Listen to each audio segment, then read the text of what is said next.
புண்ணியம், அதுக்கெல்லாம் நீங்க நன்றி உணவோட இருக்கணுமே தவிர அவர் சந்தேகப்படக்கூடாது அப்படின்னு சொல்லுவான் பாருங்க. அங்க இருக்கணும், சாரி சார் நான் தப்பா பேசிட்டேன் சாரி சார் அப்படின்னு சொல்லிட்டு இருப்பானா. அடுத்து அந்த சேர்மேன மனசுல யோசிப்பான், சஞ்சினு நீங்க இப்ப எங்க இருப்பீங்க, என்ன பண்ணிட்டு இருப்பீங்க அப்படின்னு யோசிச்சுட்டு இருப்பான். அடுத்து ஒரு காட்டுக்குள்ள காலி கிரவுண்ட காட்டுறாங்க.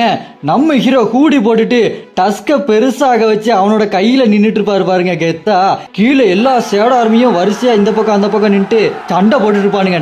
என்னடா அப்படின்னு இவன்ட்ட பெல்லியன்ட்ட கேட்டா அவன் சொல்றான், எல்லாரும் ட்ரைனிங் எடுத்துட்டு இருக்காங்க வாருக்காக அப்படின்னு சொல்லிட்டு இருக்கான். நம்ம ஹீரோவோ, ட்ரைனிங்கா, அவங்க தான் எப்படியுமே சாவ மாட்டாங்களே அப்படின்னு சொல்லிட்டு இருப்பான் நம்ம ஹீரோ.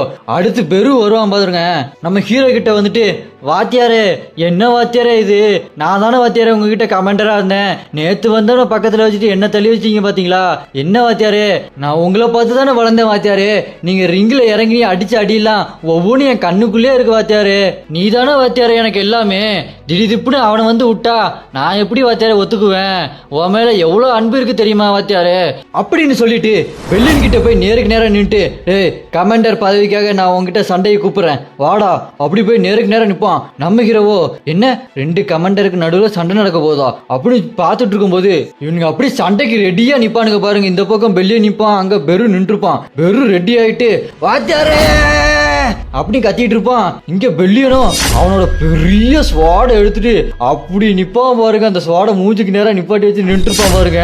நம்ம ஹீரோ அதை பார்த்துட்டு, என்னடா இது இவ்வளவு பெருசா இருக்கு, இங்கிலீஷோட ஸ்வாடை விட ரொம்பவே பெருசா இருக்க மாதிரி இருக்கு, எனக்கு தெரிஞ்சு இதோட ஸ்பீடை விட பவர் ரொம்பவே அதிகமா இருக்கும்னு நினைக்கிறேன், அப்படின்னா பெருக்கு சான்ஸ் இருக்கு, ஏன்னா பெரு ரொம்பவே ஸ்பீடான ஆளு அப்படி நான் சொல்லிக்கிட்டே இருக்கும்போது அவன் பெரு ஓடி வருவான் பாருங்க. அங்க இருந்து வாத்தியாரே அப்படின்னு சொல்லிட்டு கத்திக்கிட்டே ஓடி வருவான். இவன் அந்த ஸ்வாட வச்சு வெட்டுவான்னு பார்த்தா சாட்ட மாதிரி ஒரு சொலட்டுவான் பாருங்க. அது அப்படி நீளமா வந்துட்டு இருக்கும். நம்ம ஹீரோ என்னது இது அப்படி பார்த்துட்டு இருப்பான் பாருங்க. அப்படி சொலட்டுல நம்ம பெரு வந்து அடிக்கவும் நம்ம பெரு டக்குன்னு மிஸ் ஆயிடுவான். மிஸ் ஆனதுக்கு அப்புறம் பெரு வேகமா ஓடி வருவான் பாருங்க பெல்லியன் கிட்ட. பெல்லியன் டக்குன்னு அதை சாட்ட மாதிரி ஒரு சொலட்டிட்டு பெருவை இறுக்கி கட்டி போட்டு படுக்க போட்டுருவான். நம்ம ஹீரோ அதை பார்த்துட்டு ஷாக் ஆயிடுவான். என்ன அவன் பெருவை தோக்கடிச்சிட்டானா, சண்டை முடிஞ்சுதா, அவனோட ஒவ்வொரு ஸ்ட்ரைக்கும் ரொம்பவே பவர்ஃபுல்லா இருக்கு, அவன் கிராண்ட் மார்ஷலா இருக்கிறதுல டவுட்டே இல்ல அப்படி நம்ம ஹீரோ யோசிச்சுக்கிட்டு அடுத்து சொல்லுவான் பாருங்க. என்னதான் இருந்தாலும் பெரு அவன் வாத்தியாருக்கு ஒண்ணுன்னா அவன் தோல்வியை ஒத்துக்கவே மாட்டான், அவனோட முக்கியமான ஒரு பவரே என்னைக்கும் விடாமுயற்சி அப்படி சொல்லுவான் பாருங்க.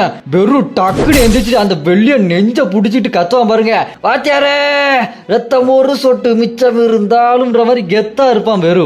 பெருவா கொக்கா, யாருக்கெல்லாம் பெருவை ரொம்ப பிடிக்குமோ கமெண்ட்ல பிளாக் ஹார்ட்டை கமெண்ட் பண்ணுங்க. அடுத்து